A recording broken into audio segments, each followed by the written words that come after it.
그 중심 내용 문제 1번은 같이 한번 봅시다. 1번. 그 변형 문제 4종 중에 중심 내용 문제. 1번 보면은 이거 답지의 답이 5번으로 나와 있거든. 이 문제를 출제한 사람은 1번 문제 얘기하는 거다. 29번 지분에. 그 선택지 5번을 해석하면은 인간이 어떻게 자기 자신을 길들였는가.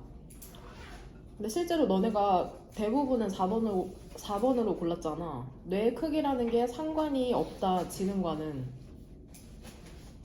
이거 답을 5번으로 생각하고 출제한 사람은 본문상의 어느 부분을 답근 거로 골랐을 것 같아. 한번 2번 형광펜 쳐봐.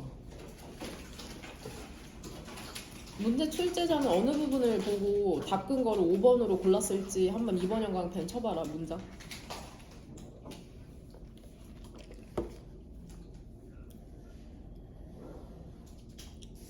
그 다음에 너네가 답을 4번으로 고른 근거에는 1번 형광펜 쳐봐. 답을 대부분이 10명 중에 9명이 4번으로 골랐는데 4번으로 고른 답 근거에 1번 형광펜.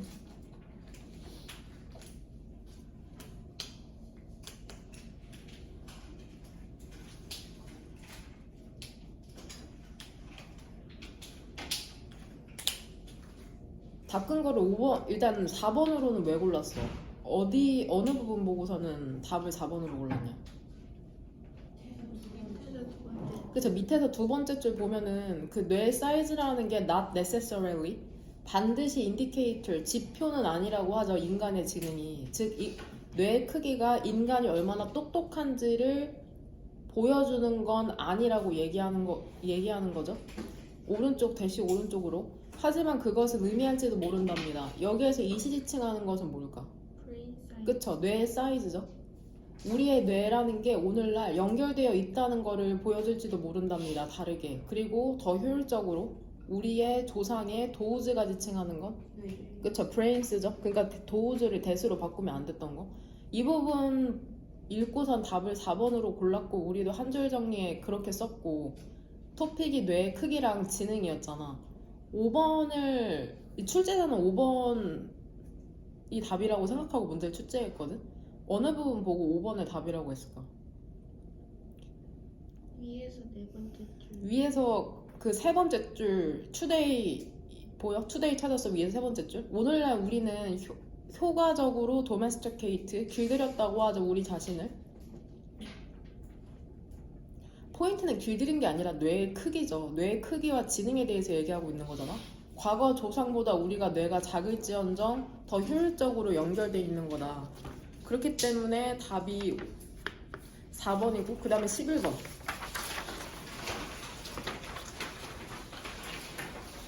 이것도 오답률이 꽤 있었던 걸로 기억하는데 일단 답이 출제자는 3번으로 출제를 했더라고.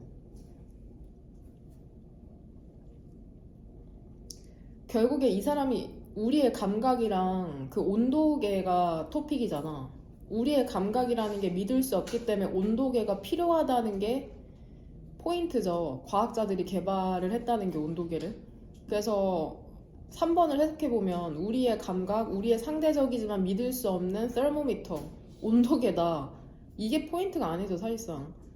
이 역시나 문제 출제자는 어디를 답근거로 골랐을지 2번 형광펜 한번 쳐봐. 너네 5번에 답근거는 1번, 3번에 답근거는 2번 형광펜, 5번에 답근거는 1번.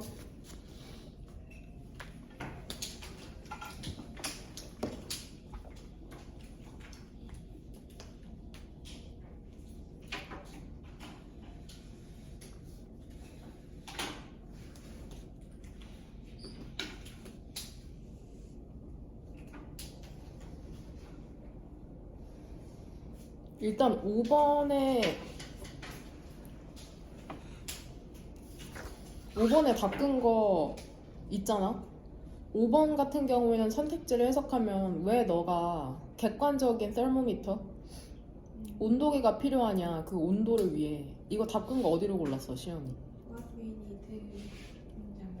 완미니드. 어디 몇 번째냐? 밑에서 세 번째. 그래서 밑에서 세 번째 줄부터 맨 마지막 문장 고르는 사람도 있겠고 밑에서 세 번째 줄 보면 우리가 필요로 하는 것은 믿을 수 있고 reproduce에 able 붙은 거죠. reproducible 재현 가능한 방법이죠. 측정하는 데 있어서 이거 오해할 수 있는데 상대적인 뜨거움과 차가움 물체의 상대적인 뜨거움과 차가움이잖아. 그러니까 물체를 기준으로 하는 거야. 예를 들어 얼음이랑 너네 책상 중에 상대적으로 뭐가 더 뜨겁고 차가운지를 알려주는 게 온도계라는 거야. 여기서 상대적이라는 거는 절대적인 지표 안에서 상대성을 얘기하는 거다. 물체의 상대적인 뜨거움과 차가움, 얼음과 책상, 뭐 휴대폰과 지금 우리 바닥 이런 것에서 상대적인 뜨거움과 차가움을 얘기하는 거야. 뭔 말인지 되냐? 열 전도율이 아니라 과학자들은 그래서 개발한 거죠. 다양한 설모미터를. 그러한 퀀티터티브 뜻이 뭐야? 정량적인 측정을 하기 위해서. 선택지 3번 같은 경우에는 어디를 답 근거로 본 걸까? 문제 출제자는. 난 두 군데 정도 찾았거든. 어디 찾았냐? 민서. Your skin measures 그쵸? 밑에서 네 번째 줄. 민서도 똑같이 거기 찾았냐? 위에서 두 번째 그쵸? 난 두 부분을 거길로 골랐거든. 일단은 본문 밑에서 네 번째 줄에 your skin으로 시작하는 그 문장이랑 위에서 두 번째 줄 our senses로 시작하는 그 문장. 위에서 두 번째 줄부터 볼게. 우리의 감각이라는 것은 믿을 수 없고 종종 우리를 속이기도 한답니다. 왜 그러냐면 밑에서 네 번째 줄이죠. 너의 스킨이라는 게 측정하기 때문이죠. 에너지의 전도율을 열 전도율이죠. 에너지 열 전도율. 실제 온도가 아니라. 이거 답지 단톡방으로 보낼 테니까 채점해야 되는 친구들 채점하고 또 이해 안 되는 부분 지금 단톡방으로 보내면 된다. 아마 다 맞은 친구가 아예 없거든? 2개에서 3개 정도 틀렸을 텐데 1번이랑 11번은 빼고 채점하면 된다. 답지 잘못 나와 있으니까.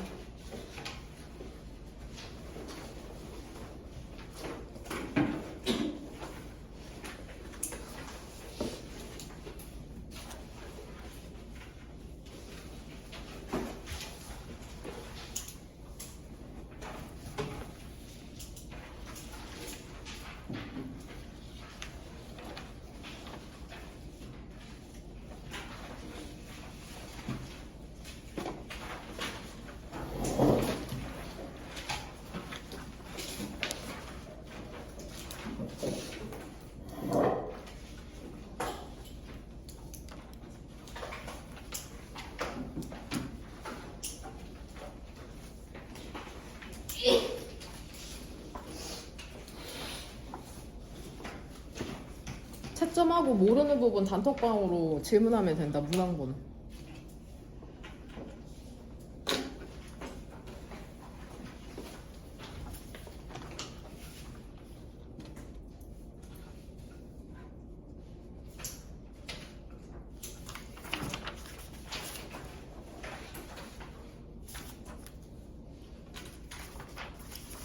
선택지 다 해석되냐?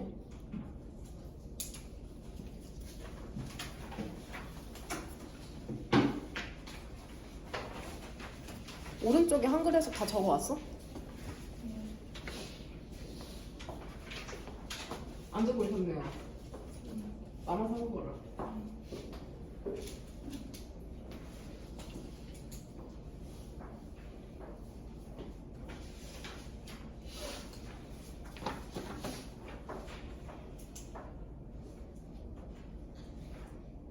끝까지 했어? 끝까지 안 하잖아. 그거 해석 컨셉트 적은 거. 나머지 뭐 끝까지 했냐? 너무 나만 하는 거.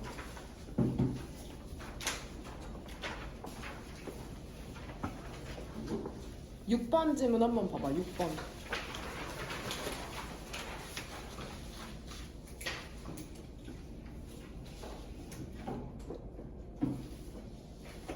이거 선택지 4번 어떻게 해석했냐, 하은이? 우리 좀 많을수록 좋았다. 그래서 더비더비인 거 알죠? 이 더, more, 더 merrier인데 메리 크리스마스 할 때 그 메리거든? M-E-R-R-Y. 그게 기쁜, 즐거운이라는 뜻이 있어. 그래서 우리의 집중이라는 건 더 많을수록 더 깊어진다? 다다익선? 뭐 이 정도의 뜻일까요? 어떤 의도로 이런 문장을 만들었는지 잘 모르겠네.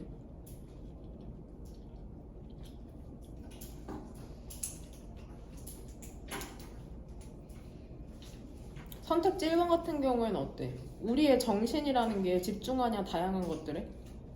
아니에요. 아니죠. 전혀 아니죠. 전혀 본문이랑 반대 내용이고.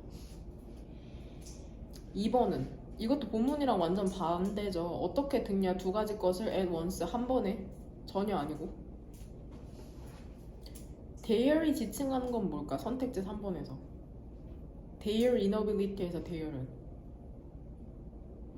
ears죠. 바로 왼쪽에 있는 귀와 귀의 무능력이죠. 멀티태스커가 되는 다양한 일을 하는 3번이고 한 번에 한 개밖에 집중할 수 없기 때문에 답이 3번이 되는 거고 5번 이점이죠.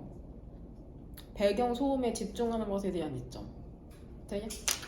지금 이거 번역 문제 좀 더 풀려고 뽑아놨거든? 이거 첫 번째는 순서 배열이랑 문장 삽입인데 문제가 똑같이 있으니까는 문제가 같이 있거든? 그러니까 한번 답을 선택하면 바꾸지 마라. 앞으로 돌아가서.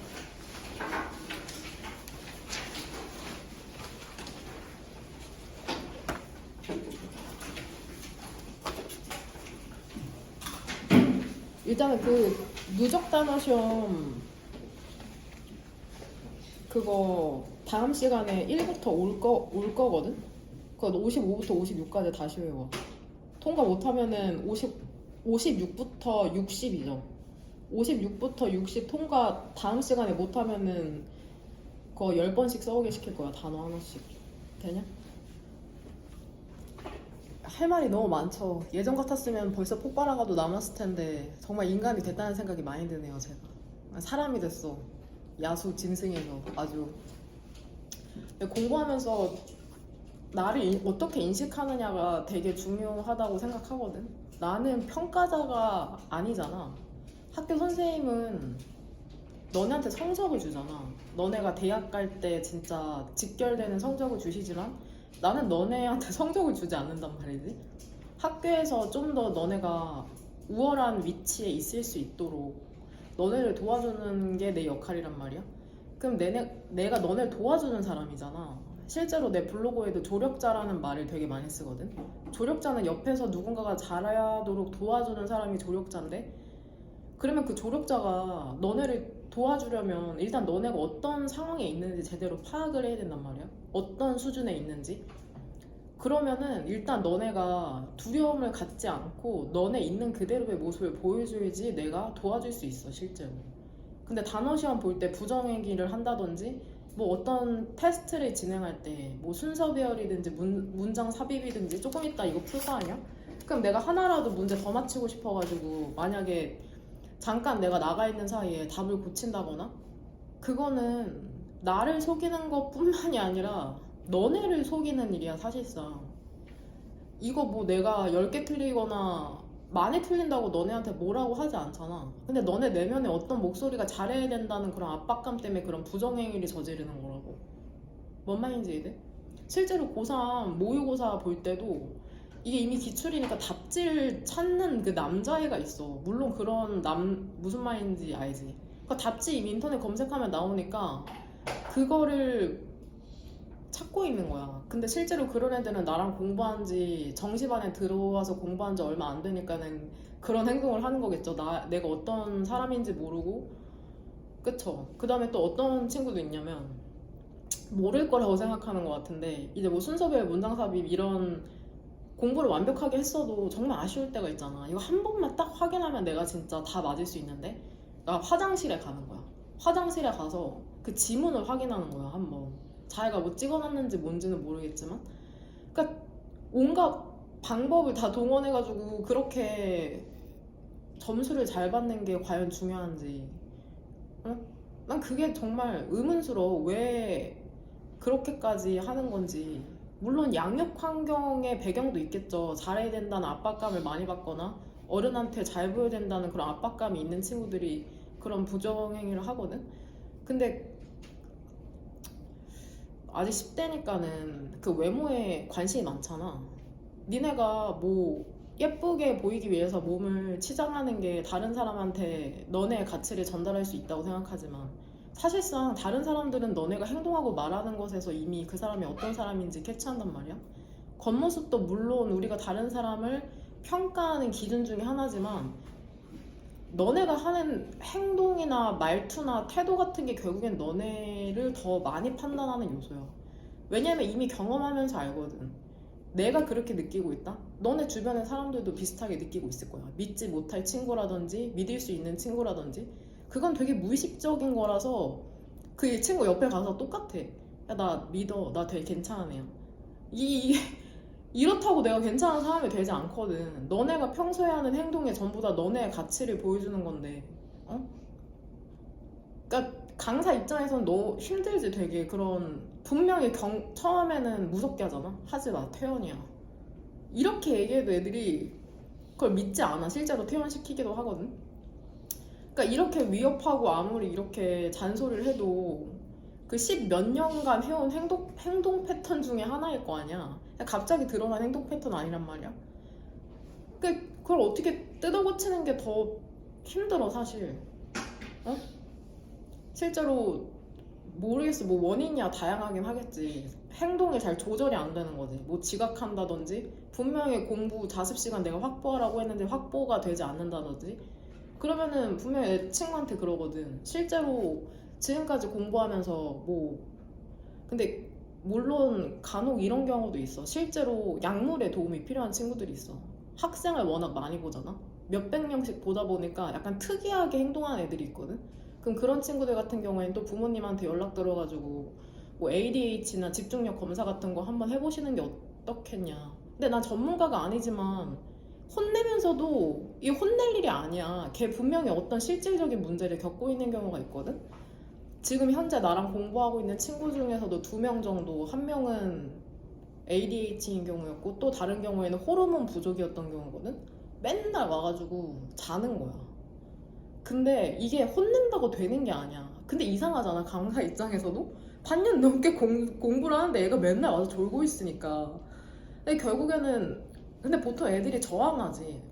왜냐면 누가 자기가 잘못됐다고 어느 정도는 긴가민가 하면서도 실제로 병원에 가가지고 검사 받는다는 건 사실 엄청난 용기가 필요한 거거든. 결국에는 내가 이렇게 몇 번 얘기했어. 왜냐면 강사 입장에서도 되게 힘들어. 그 졸고 있는 애를 맨날 깨운다고 생각해봐. 반년 넘게 맨날 지각하고 맨날 졸고 맨날 숙제 안 해오고. 그럼 여하튼 입장 바꿔 생각하면 걔도 괴롭겠지만 강사 입장에서도 맨날 잔소리 해야 되는 거야. 걔 하나 때문에. 그러니까 얘기를 했지. 그랬더니 결국은 병원 가가지고 그 약 먹고서는 그 다음부터는 진짜 놀랍도록 한 번도 졸질 않더라고. 그러니까 이거 그러면서 또 한편으로는 분노가 생기는 거야. 아 도대체 걔가 지금 고등학교 2학년이니까 지금까지 다른 선생님들은 도대체 뭘 했나. 쟨 분명 학교에서도 저렇게 맨날 졸았을 텐데. 그 관심이 없는 건지 당연히 그렇다고 생각하는 건지 만약에 걔가 검사를 받지 않았으면 걔는 평생 그렇게 혼나면서 사는 거야. 그러니까 여러 면으로 그런 실질적인 문제를 겪고 있는 애부터 시작해서 호르몬적으로 약물이 필요한 경우지. 그 다음에 정신적으로 문제를 겪고 있는 애들도 분명히 있지. 그런 애들한테 또 상담을 추천하고. 근데 애들이 살기에는 자기는 괜찮거든. 되게 괜찮아. 왜? 10몇 년 동안 자기는 자기 세계에서만 살아오니까 왜 굳이 나한테 그런 상담을 받으라고 하거나 병원을 가라고 하는지 이해를 안 되는 거야. 분명 어떤 평균선에서 벗어나 있기 때문에 그거를 제한을 하는 거거든. 내 입장에서도 그런 거 말하는 게 과연 편할까? 만약에 갔다가 아니라고 하면 어떡해? 되게 위험 부담을 안고서는 얘기하는 거야. 그냥 냅둬도 되거든 사실. 너가 그렇게 살든지 졸든지 말든지. 근데 여하튼 이게 당장 그러니까 공부가 중요한 게 아니더라고. 아무리 상담을 하면서 잔소리를 해도 이미 내면에 결핍이나 손상이 있기 때문에 공부해야 하는 일에 집중을 할 수 없는 내면 세계를 갖고 있는 거지. 에너지를 분명 쏟아야 될 곳이 있는데 자꾸 다른 곳으로 에너지를 쏟고 자기도 왜 그런지 몰라. 자기도 힘들거든. 그러니까 그런 면에서 내가 상담자가 아니니까 가장 쉽게 할 수 있는 방법이 일기를 쓰는 거거든. 일기를 쓰면서 자기 마음을 돌아보는 게 되게 도움이 많이 되거든. 왜냐면은 뭐 과도하게 나를 무서워하는 애들이 있단 말이야, 가끔씩. 이거 되게 분석적인 얘기거든. 그러면 실제로 내가 무섭기도 해. 근데 40명 중에 40명이 다 그렇게 나를 극도로 무서워하는 게 아니란 말이야. 그러면 걔는 또 과거에 그런 관계 패턴을 맺었을 가능성이 있어. 중요한 대상과. 응? 이게 되게 어려운, 예를 들면 이런 거야. 얘기 한번 했을 텐데 내 학생한테 욕을 안 하거든? 근데 어떤 남학생이 있었어. 근데 그 남학생이 똑같이 숙제 안 해와. 근데 행동 패턴이 나를 되게 욕이 여기까지 나오는 거야. 그 욕이 진짜 욕을 하고 싶어 걔한테. 그 나는 의심을 했지. 보통 이러면은 강사는 보통 학생을 혼내도 타당한 위치니까 걔 혼냈어도 됐는데, 여하튼 나는 계속해서 상담을 받고 있으니까 나한테 물어봤어, 속으로. 내가 왜 얘한테 욕을 하고 싶을까? 나는 원래 욕을 안 하는 사람인데 왜 욕을 하고 싶을까? 하고 나중에 우연히 걔네 어머니랑 내가 통화를 했거든? 근데 어머니가 그 자식한테 그런 식으로 대하시더라고. 너무 무례한 거야, 자식한테. 나랑 통화를 하는데도 그 옆에 그 학생이 있었는데 엄청 그 학생한테 퍼붓는 거야, 진짜로. 내가 들어도 압도당할 정도로. 그러니까 이게 뭐를 얘기하는 줄 알아? 너네가 맺었던 부모와의 관계성을 결국 너넨 나하고 재현해. 부모와 너무 밀착돼 있잖아? 그럼 나한테도 선 없이 자꾸 넘어와. 근데 난 또 그게 불편하고. 그래서 내가 몇몇 학생들한테 얘기했을 거야. 나한테는 경계가 되게 중요하니까 이 경계선을 넘어오지 말라고. 근데 너네도 몰라, 그렇게 자신이 행동하는지. 부모랑 항상 그런 관계를 맺어 와서 나한테도 똑같이 다가오는 거거든. 근데 그 남자애는 그렇게 어머니한테 욕을 먹고 비난받는 위치에 있잖아? 그럼 너네가 생각하기엔 다른 어른이나 다른 선생님한테는 되게 그걸 극복하고자 좋은 관계를 맺으려고 노력할 것 같잖아? 근데 사람이 되게 웃긴 게 결국 부모와의 관계를 재현해내. 어? 그 위치를 나한테 줘. 이게 웃기지? 근데 각자 학생들한테 내가 느끼는 그 느낌이나 감정이 있어. 어떤 학생은 되게 비난하고 싶은 마음을 나한테 불러일으켜. 똑같이 하는데도 되게 걔를 비난해야 될 것 같고, 뭐 실수 하나만 하면 되게 나무라야 될 것 같고, 또 어떤 학생은 와가지고 진짜 와가지고 너무 느려가지고 진짜 애들 뭐 변형 문제 100개 풀고 뭐 200개 풀고 할 때 단어 시험 그거 누적 단어 그거 겨우 하나 보고 가. 그런데도 별로 밉지가 않은 거야. 근데 그런 게 물론 내가 그 학생을 인식하는 것도 있지만 그 학생이 자신이 과거에 맺었던 관계성으로 나를 유도하는 거거든. 이 되게 어려운 얘기거든. 정신분석적인 얘기라. 그러니까 내가 만약에 어떤 학생이 나를 되게 자신을 비난하게 만들어, 되게 잔소리하게 자꾸 만들어, 그런다고 걔한테 계속해서 비난하고 잔소리하지 않기 위해서 내가 계속해서 정신분석을 받는 거거든. 학생이 나한테 유도하는 것과 내 것을 구분해야 되는 게 필요하거든. 안 그러면 되게 거기에 끌려다녀서 어떤 학생만 되게 편애하고 예뻐하고 또 어떤 학생은 되게 배척하려고 하는, 강사도 다 인간이기 때문에 결국에는 나도 더 이쁜 학생이 있고 더 안 예쁜 학생이 있어, 분명히. 이 인간이기 때문에 어쩔 수 없어. 평등하기가 되지 않거든. 근데 마음속으로 계속 그거를 인식하면서 애들한테 학습적으로 최선을 다하고 공평하게 대하려고 분석을 받는 거거든, 사실상. 마음은 다를지라도. 너네도 분명히 친구 관계 한 3, 4명 모인 곳 있으면 더 마음이 가는 친구가 있고 아닌 친구가 있기 때문에 분명 내가 하는 말이 무슨 말인지 인식을 할 거고. 그러니까 말하고 싶은 거는 이거야. 그냥 있는 그대로 너네를 보여주면 돼. 만약에 그리고 내가 하는 말 항상 귀담아 듣고 그냥 하는 말이라고 생각하지 마. 너네 엄청 관심의 대상이야, 나한테. 그 모든 행동 하나하나가. 그래서 이런 피드백이 나오는 거고, 7년간 학생들을 관찰하면서 이거 잔소리로 되는 게 아니구나, 내가. 괜히 그것만 하고. 그러니까 너네는 아직 그 10대니까 한 부모님에 대한, 우리 부모님이 당연하잖아? 근데 나도 한 20대 중후반부터 우리 부모님이 이런 점이 되게 특이했구나, 다른 부모님은 그렇지 않네? 이거를 깨달았던 게 20대 중후반이거든? 그러니까 그런 거 조금 그 캐치할 필요성이 있어. 그런 관계성을 나랑 재현하고 있는 거. 그러니까 그런 남자 아이의 사례처럼 실제로 그 남자애는 내가 받는 상담사한테 상담을 한 4회인가 받았거든? 걔가 먼저 나한테 물어봐서 놀랐어. 근데 상담 얘기를 숨기지 않고 다 하니까 걔가 개인적으로 카톡을 했더라고. 나한테 혹시 그 상담자를 추천을 해줄 수 있냐? 걔 고등학교 3학년 때인가? 그래서 실제로 내가 받는 상담자 추천해가지고 걔가 상담을 받았거든? 근데 이게 상담이라는 게 되게 받으면 엄청 뭔가 해결책이 나타나고 내가 새 사람이 될 것 같이 느껴지잖아? 근데 전혀 아니야. 다 결국에는 공부랑 똑같아. 우리 영어 하고 나서 모두 다 100점 받을 수 없고 내가 100점밖에 만들어주는 게 아니듯이 상담도 결국에는 자기가 스스로 자기 마음 안으로 걸어 들어가야 되는 과정이거든? 그러니까 엄청난 거거든 사실. 자기에 대해서 되게 외면하고 싶고 숨고 싶고 자기 부족한 부분을 보고 싶지 않은데 매주 가서 자기에 대한 그런 연약한 부분을 얘기하면서 힘든 부분, 숨기고 싶은 부분을 얘기한다는 게 사실 엄청난 힘이 필요한 일이거든. 일기를 쓰는 것도 그와 비슷한 선상의 이야기 중 하나고 그 일기, 그러니까 그런 부분에 있어서 되게 신기하지. 그러니까 인간을 이해해야지 학습도 가능하더라. 그러니까 너네가 하는 행동이 결코 숨길 수가 없다. 모든 면에 있어서 드러나게 되니까는 정직하게 행동해야 된다는 게 포인트고, 더 두려워할 건 너네 스스로가 너네가 어떤 사람인지 알고 너네 친구들도 다 알고 있다. 너네가 어떤 사람인지. 그걸 두려워해야 돼. 애들 이미 다 알고 있어. 너네 자신이 너네가 어떤 사람인지. 가끔씩 이럴 때 있잖아. 그 친구 없을 때 그 친구에 대해 얘기할 때 있잖아.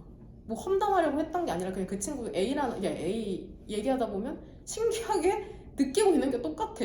분명 나도 불편한 부분이 있었어, A에 대해서. 근데 얘기하다 보니까 너도 A의 그런 부분이 불편했냐? 똑같이 얘기가 나올 때 있거든? 그러니까 너네 존재 자체가 결국엔 모든 사람한테 그렇게 전달되고 있는 거야. 그런 부분에 있어서 되게 그러니까는 자기 사고를 되게 항상 바라봐야 되는 거야. 내가 올바르게 생각하고 있는가? 내 가치가 맞는가? 응? 다른 사람이랑 대화하고 얘기하면서 그런 부분에, 그러니까 또 끼리끼리라고 비슷한 애들끼리 어울리다 보면 그러한 자기의 생각을 확인할 기회도 없죠. 비슷한 애들끼리 어울리다 보니까 비슷한 얘기하면서 비슷해지는 경향이 있거든. 그런 부분이 되게 중요해.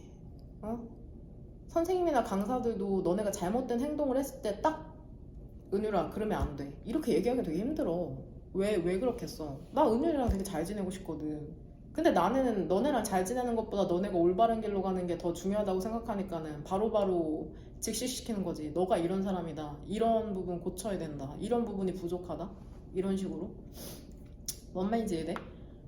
그러니까 되게 많아. 너네도 선생님 학교에서 그 몇 명 안 되는 선생님 보면서 선생님들이 비교되잖아.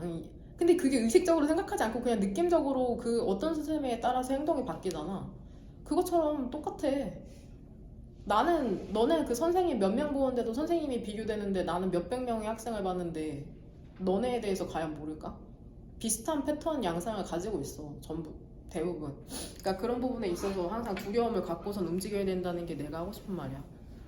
무슨 말인지 이해되냐? 그러게. 자신에 대해서 좀 고민을 하세요. 당장 대학 가고 성적 잘 받고 이것도 물론 중요하지만 스스로에 대해서 의문을 조금 던질 필요가 있어. 너네는 너네 세계에만 사니까 너네가 사는 게 당연하다고 생각하겠지. 그 행동 패턴이 그렇지가 않아. 뭔 말인지 이해돼? 만약에 오늘 일기장에 그걸 한번 적어봤으면 좋겠어. 나에 대해서 한번 적어봐. 이런 얘기 들을 때 뭐 내가 내심 이었으면 사실 싫어. 물론 싫지 않겠죠. 왜냐면 싫으면 여기 못 다녀. 왜냐면 내가 너무 압박하는 스타일이라 압박까지 하는데 싫다? 그러면 견디지 못하거든. 아까 나를 극도로 무서워하는 애들이 가끔 있어. 거의 손을 벌벌 떨어. 뭐 내가 욕하거나 때리지도 않거든? 근데 손을 진짜 벌벌 떨면서 거의 뭐라고 해야 돼? 고양이랑 쥐도 아니고 호랑이랑 쥐의 관계처럼 거의 내가 걔를 죽일 듯이 나를 무서워하는 애들이 있어. 실제로 1년에 한 번씩 있거든, 신입생들 중에. 그럼 걔는 과연 부모랑 어떤 관계를 맺고 있을까? 분명히 부모를 엄청 무서워할 가능성이 있거든. 물론 내가 갖고 있는 에너지도 있지만 나에 대한 느낌에 대해서 적어봐. 너네가 나에 대해서 느끼는 그 감정이 너네 부모나 중요한 양육자, 꼭 부모가 아니라 할머니, 할아버지나 이모나 고모일 수도 있거든. 만약에 너네 양육 배경을 내가 모르니까 그것과 관련돼 있을 가능성이 높아. 나에 대해서 느끼는 그 감정이, 나에 대해서 느끼는 그 피드백이. 나를 되게 멀리 여기는 애들도 있고 되게 가까워지고 싶지 않다기보다는 되게 거리를 두는 그런 것도 결국에는 너네가 맺는 그 인간 패턴 중에 하나일 수가 있거든. 다가가지 못하고 좋지만 좋은데 다가가지 못하겠어. 뭔가 인사하고 싶지만 인사하지 못하겠어. 이런 것도 결국엔 너네 꼭 부모가 아니더라도 너네 중요한 시기에 친구 관계의 패턴이 재현되는 걸 수도 있고, 사람이 항상 비슷한 패턴으로 사람을 대해, 비슷한 패턴으로 사람을 사귀고. 물론 너네 형제자매 관계도 되게 중요해. 형제자매를 어떻게 생각하느냐? 엄마랑 애정을 다투는 사람, 내가 더 인정받아야 되는데 내 오빠가 더 뛰어나, 혹은 뛰어나지 않은데 오빠를 더 좋아해. 이런 경우에도 되게 그러한 관계성이 친구랑도 재현될 수 있거든. 친구를 경쟁자로 사귀거나 경쟁지로 생각하는 거지. 예를 들어 삼각구도가 되게 쉽게 형성되잖아. 인간관계에서 기본이거든, 삼각구도가. 왜 그러냐면 엄마랑 아빠가 너네를 임신해서 낳는 순간 3명이 되잖아. 보통 삼각구도인데 이런 거지. 내가 만약에 오빠를 되게 시기하고 질투하고 오빠가 못마땅해. 오빠가 잘났든 못났든 엄마가 오빠를 더 좋아하는 거지. 혹은 남자 형제나 여자 형제일 수도 있고. 내가 되게 그리고 비교당하면서 살았어. 그러면 학교에 가서도 어떤 친구가 경쟁 상대가 되는 거야. 쟤를 이겨야 돼. 왜냐면은 또 다른 친구가 있는데 그 친구가 얘를 더 좋아하는 것 같거든. 이런 구도가 되게 재현돼. 너네의 관계 패턴이. 그러니까 그런 관계성에 있어서 내가 왜 얘가 좋을까? 그것도 다 분명히 무의식적인 이유가 있거든. 얘랑 있으면은 뭔가 편안하고 좋아. 내 말도 잘 들어주고, 혹은 얘랑 있을 때 내가 더 우월해 보여. 얘가 못나서. 이런 경우도 분명히 있어. 모든 사람들이 전부 다 자기 되게 잘난 사람이랑 지내고 싶은 거 아니거든. 선생님 여동생 같은 경우에도 잘생긴 남자를 안 사겨. 못생긴 남자를 사겨. 그래야 마음이 편하대. 그러니까 떠나지 않고 마음에 안정감을 주는 대상인 거지, 남자친구가. 그래야지 뭔가 내가 마음대로 할 수 있을 것 같고. 그거 되게 무의식적이야. 의식적으로 사람들이 그렇게 생각하지 않잖아. 왜냐면 그러면 내가 나쁜 사람 된 것 같잖아. 나 같은 경우에는 우월한 대상을 고르거든. 어떤 상황에 있어서 되게 그 상황에서 잘난 사람을 연애 대상으로 고르는 성향인데, 왜 그러겠어? 열등감이 있으니까 그러는 거야. 내가 못났다고 생각하는 그러한 마음이 있기 때문에 트로피로 들만한 남자친구를 선택하는 거거든. 건강한 관계성이라고 할 수 있을까 모르겠죠. 그거는 그 안에서 고르는 거니까. 그러니까 모든 너네 것에 대해서 질문을 던지면서 조금 깨어 있었으면 좋겠어. 맨날 비슷한 패턴으로 흘러가듯이 살지 말고, 응? 해야 할 거 제대로 하고 그러려면 자기 마음을 들여다보는 게 되게 중요하거든. 내가 왜 밤마다 우울해질까? 왜 이렇게 힘들까? 삶이 죽고 싶다고 왜 생각할까? 왜 저 사람이 저렇게 미울까? 혹은 좋을까? 이 스스로에게 질문을 던져보는 게 중요해. 마지막으로 비슷한 패턴이야. 인간에 전부 다 관한 얘기잖아. 근데 진짜 학교에서 제가 진짜 싫어. 쟤만 없으면 진짜 괜찮을 것 같다는 친구가 있을 수 있거든. 근데 걔가 특별히 나한테 못한 것도 없거든. 근데 걔 거슬려. 진짜 볼 때마다. 그것도 결국엔 가능성이 뭐가 있냐면 걔한테서 너네를 보기 때문에 그런 거야. 걔한테서 너네 보고 싶지 않은 면을 보기 때문에. 예를 들어 이런 거야. 내가 되게 도덕적으로 엄마한테 이렇게 좀 사람이 다른 사람한테 양보하고 다른 사람한테 잘해줘야지. 너무 너 욕심만 부리지 마. 그럼 다른 사람들이 너 싫어해. 직접적으로 얘기하진 않았어도 무의식적으로 엄마가 그렇게 교육했을 수 있어. 애를 예의 바르게 양육하기 위해. 근데 학교에 약간 내가 생각하기엔 되게 이기적이고 지 것만 생각하고 되게 욕심 부리는 애가 있는 거야. 그럼 걔가 얼마나 꼴 보기가 싫겠어. 근데 사실 그 꼴보기 사실 걔가 괜찮은 애일 수도 있거든. 근데 내가 너무 도덕성이 높고 그렇게 양육됐기 때문에 그러면 안 된다고 생각해. 내 거 챙기면 안 되고 다른 사람한테 양보해야 된다고. 근데 사실 나도 내 거 챙기고 싶거든 마음속으로. 근데 그렇게 양육됐으니까 내가 하고 싶은 행동을 하는 그 약간은 자기 거 잘 챙기는 그 친구가 너무 꼴배기가 싫은 거야. 그거 사실 그 친구 문제일까? 너네 문제거든. 도덕성 너무 높은 수준의 도덕성을 교육받은 사실. 그러니까 너네 모든 걸 너네 잣대에서. 근데 저도 여기서 뭐 할 말이 그거 하진 않죠. 나도 그 완벽주의 성향이 있기 때문에 너네한테 되게 하나하나 곤두서 있으니까 합법적으로 하지만 통제할 수 있잖아. 합법적으로. 여하튼 스스로에 대해서 얘기가 길었지만 그거 하나만 썼으면 좋겠어. 왜 나에 대해서 갖는 느낌에 대해서 가감 없이 써도 돼. 진짜로 일기에 있어. 재수없다. 재수없다. 무섭다. 근데 멋있다. 닮고 싶기도 하지만 친해질 수 없을 것 같다. 고3 때 동안 이런 솔직한 느낌을 적는 게 되게 중요하거든. 그 사람에 대해서. 그럼 오히려 그 사람이 편해질 수가 있어. 아니면은 너네 그 친구에 대해서도 해봐. 친구가 뭐 공부도 잘하고 예쁘다. 하지만 재수가 없다. 너무 자기 자랑한다. 그럼 이런 부분에 대해서 솔직하게 써면 오히려 그 친구랑 조금 관계가 편해질 수가 있거든. 왜냐면 그 불편함이라는 거는 내 하은이가 불편해. 근데 편해져야지. 왜 불편해? 편해져야지 하는데 이미 마음 불편해. 걔 있을 때마다. 그러니까 전혀 불편하지 않죠. 그냥 앞에 있는 애들 이름 부르는 거예요. 뭔 말인지 이해돼? 그러니까 그런 부분에 있어서 조금 성찰해 보시길 바랍니다. 뭔 말인지 이해되냐? 맨날 살던 대로 살지 말고 제발